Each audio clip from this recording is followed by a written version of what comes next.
Thank you very much, Philippe. And I will do something which is maybe a bit unusual for me, because very often in the previous years when I've been talking about how potentially we have to develop better regulatory responses to such phenomena as disinformation, in my community I get looked at saying like, are you sure we want to advocate for this? Isn't this a bit problematic in view of freedom of expression? So now I will actually turn around a little bit and say we all seem to be on a very similar page. Not only this panel, also the previous panel. But we should also take note that this is not the case for everyone that is studying this idea. And why is that so? Because we have been talking about clear, malicious actors that spread disinformation with a malicious intent in our societies. But you will very often get the response to say, well, societies have to bear that. It's something that is not new. It was mentioned in initial comments. I would also agree with what has been said. It is new because even though the phenomenon of disinformation may be centuries or maybe even, older than that, but the big change is the effect it can have now and the speed in which it happens. But nonetheless, some would argue societies have to be resilient in the sense that if, for example, I go to a conference in the US and explain them the DSA, even colleagues, and I'm not saying representatives of the current administration, will look at me and say, no, that is impossible. What are you Europeans doing? You can't do that. The consumer of information in a public forum has to understand whether or not it's a problematic expression, which is why there you can also deny the Holocaust and you're not in trouble. Whereas here in Europe, we have a different approach.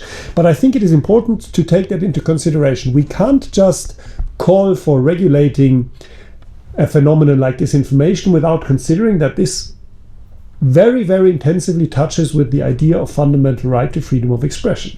And we have to draw a fine line, because what we don't want is that disinformation is equated with information that we don't actually want the people to hear because it's maybe not in favor of a current government, for example, right? And that is, we heard that in some of the comments today. It's interesting that many of the societies or countries that were in a very unfree situation for many decades are now also the targets of disinformation campaigns, but nonetheless say we need to strongly react to it, where you could expect them to say, well, no, we have to be very careful with interfering with freedom of expression. So even though I am also on the same page to say we have to react to it, I think we have to do so acknowledging that it is not an easy task. Okay? It's not easy to say what is just somebody's political opinion, which may to many seem quite absurd, but can be expressed, and then in this American idea of a marketplace of ideas gets overwhelmed, ideally, by the better opinion, which then people stick to. So the first step for me is to understand that this has a fundamental rights impact. And if it has a fundamental rights impact, we have to do a very careful balancing.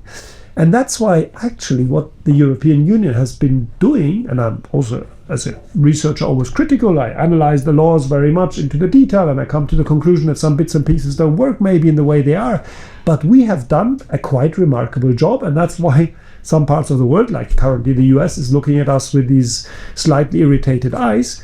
We have found a way to say this balancing between freedom of individuals to say what they want to say and to receive the information they want to get, even if it's totally useless information or even manipulative information.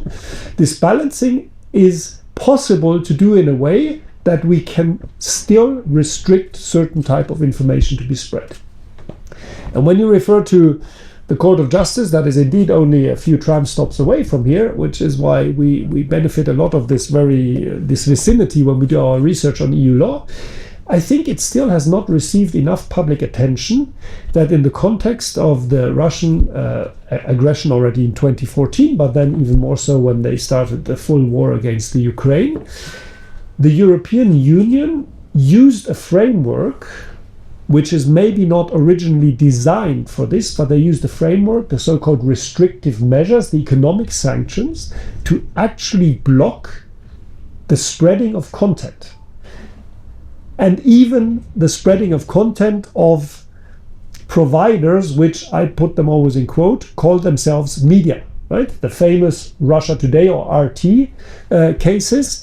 where the union outright banned not only dissemination, there was the instruction that the licenses which had been given to such providers have to be withdrawn, and any supportive measure, which includes also internet service providers, that they have to block access to these web pages if their consumers, their users want to access these web pages. This is quite a far-reaching measure. And unsurprisingly, it was challenged and went to the General Court.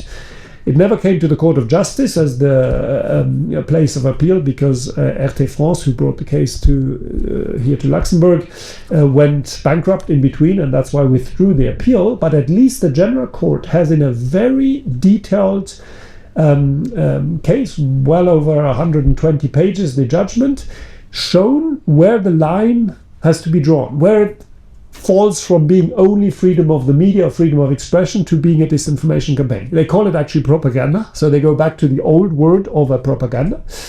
And it's clear that proving the malicious intent is very difficult, but the court accepts that there is this borderline which we can identify, and if that's the case, that even a measure which is an economic sanction is possible against content-related information. I don't make it a secret that many colleagues said in the academic world said this is problematic because it's interfering with freedom of the media, which is why now the European Union has a new tool to do this under the framework of media law.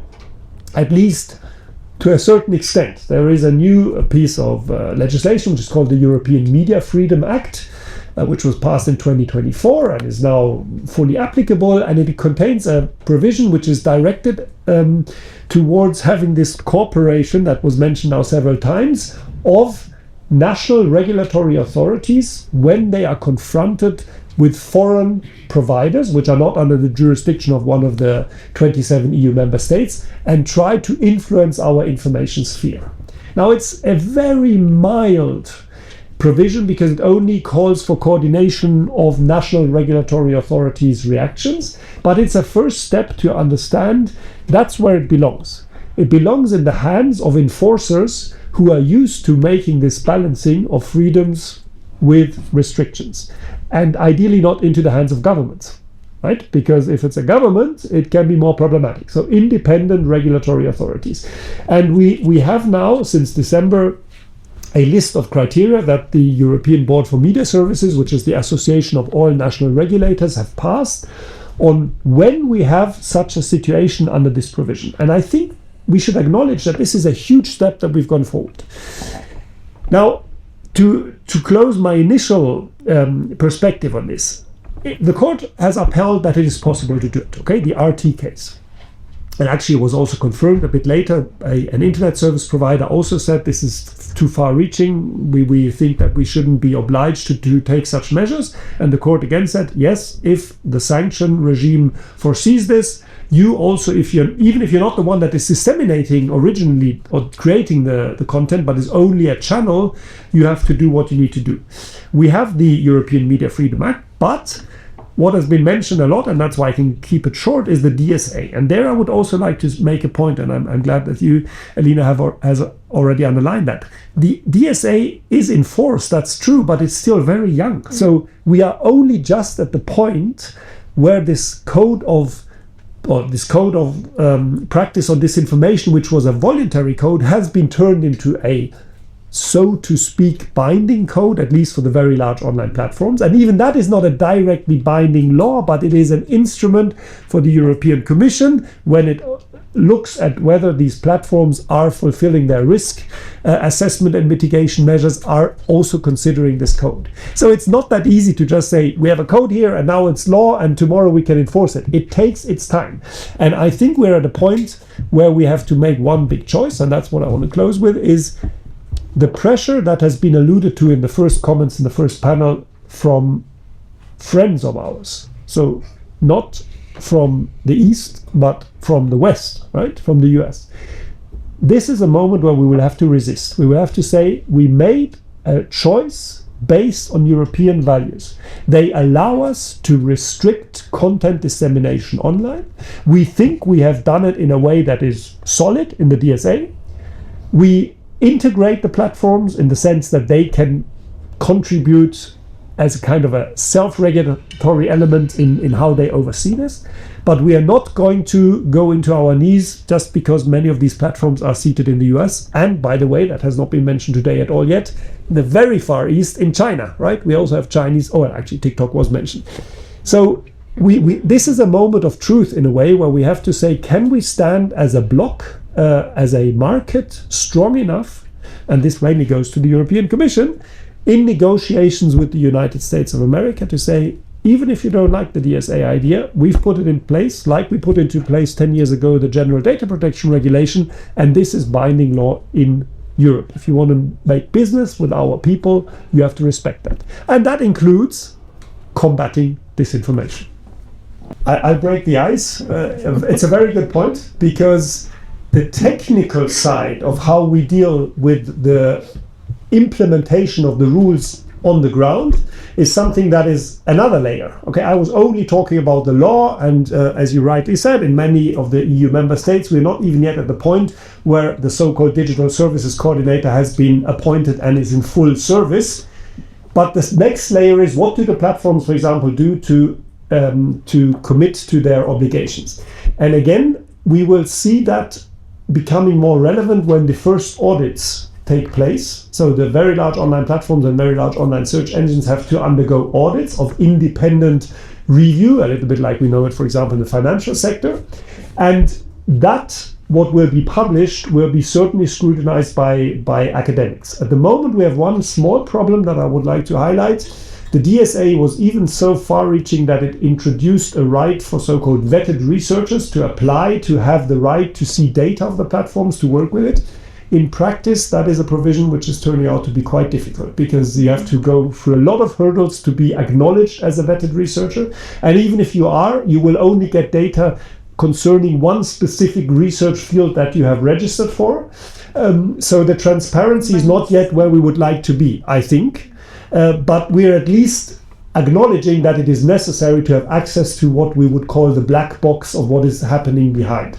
But nonetheless, we would not be able as researchers to go to that service provider directly. It would still be the platform which would then have to give us access to the information that these other providers hold.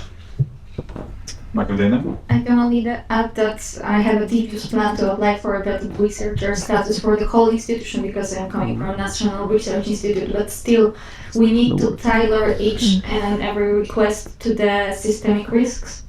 And that's something we still need clear interpretation, because platforms are not very keen to interpret it broadly, obviously. But there's a lot of work on this regard, and it's a long process for institutions mine to go through. But we do work with few analytical units and private companies as well. And we are working more broadly with civil society. But again, what I'm lacking is we have a lot of data.